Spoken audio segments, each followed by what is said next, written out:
अफगानिस्तान के दारुल हुकूमत काबुल में एक मरतबा फिर बम ब्लास्ट होता है, जिसके नतीजे में कम से कम 25 अफराद जाँ बहक होते हैं। जाँ बहक होने वालों में बड़ी तादाद बच्चों की है, क्योंकि इस बार हमलावर ने किसी और जगह को नहीं बल्कि स्कूल को निशाना बनाया है। नाजरीन ग्रामी, आपको ये बता दें कि अमेरिका ने इस बार तालिबानों पर इल्जाम नहीं लगाया कि तालिबानों ने स्कूल पर हमला किया है, बल्कि एक और स्टेक होल्डर है, एक और ग्रुप सामने आया है जो तालिबानों के साथ लड़ना चाहता है, जो अशरफ गनी और तालिबानों के दरमियान मामला खराब करना चाहता है। ये जो हाल फिलहाल के अंदर अमेरिका की फौज को नुकसान पहुंचाया जा रहा है, ये वही ग्रुप है जो अफगानिस्तान के अंदर तालिबानों को और अशरफ गनी को नुकसान पहुंचा रहा है। नाजरीन ग्रामी, अफगानिस्तान के अंदर सिविल वार तो शुरू हो चुकी है, लेकिन इसके साथ साथ फिरका वारियत भी शुरू हो चुकी है, जिसके असरात पाकिस्तान के अंदर, सऊदी अरेबिया के अंदर, इसके अलावा ईरान और भारत के अंदर भी जाएंगे। मामलात क्या है, वो कौन सा ग्रुप है जो तालिबानों और अशरफ गनी को नुकसान पहुंचा रहा है, सब कुछ एक एक कहानी आपके सामने रखेंगे,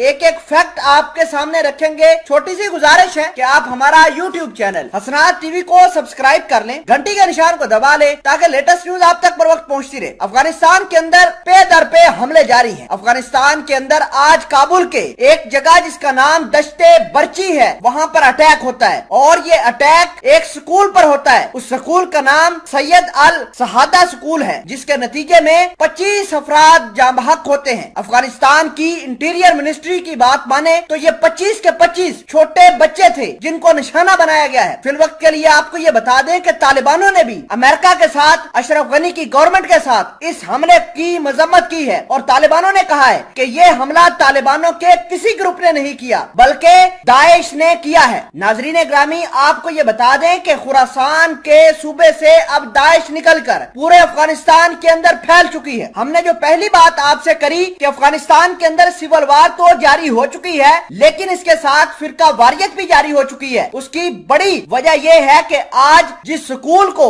दाइश ने हिट किया है, बेसिकली वो एक शिया कम्युनिटी का स्कूल है, और वहाँ जो बच्चे शहीद हुए हैं वो शिया कम्युनिटी के हैं। और ये जो दाइश के लोग हैं, ये चाहते हैं कि किसी न किसी तरीके से अफगानिस्तान के मामलात के अंदर फिरका वारियत को भी हवा दी जाए, और अगर फिरका वारियत को हवा मिल जाती है तो पाकिस्तान के अंदर, ईरान के अंदर, इसके अलावा सऊदी अरेबिया और भारत के अंदर बड़े ज्यादा इसके कॉन्सिक्वेंसेस जाएंगे। पिछले साल भी अफगानिस्तान के इसी दाइश ग्रुप ने एक अस्पताल के ऊपर अटैक किया था, जिसके नतीजे में खवातीन, खुसूसन प्रेग्नेंट खवातीन और उनके जो बच्चे अस्पतालों में जने जा चुके थे, वो सारे के सारे जाँ बहक हुए थे। अब ये ISIS की खुरासान तंजीम ने इस बात का ऐलान किया है कि अफगानिस्तान मजीद हमलों के लिए तैयार रहे, और बातें यहाँ तक नहीं रुकती, बल्कि ये जो हमला हुआ है इसने पूरी इंसानियत को दहला कर रख दिया है। और मजे की बात यह है कि ये तालिबानों ने अटैक नहीं किया, बल्कि तालिबानों के मुखालिफ एक और ग्रुप जिसका नाम दाइश है, वो खड़े होकर अटैक कर रहा है। इस हमले में जहाँ 25 लोग जाँ बहक होते हैं, वहाँ 90 के करीब लोग जख्मी भी होते हैं। जख्मियों को अस्पताल के अंदर एडमिट करा दिया गया है, और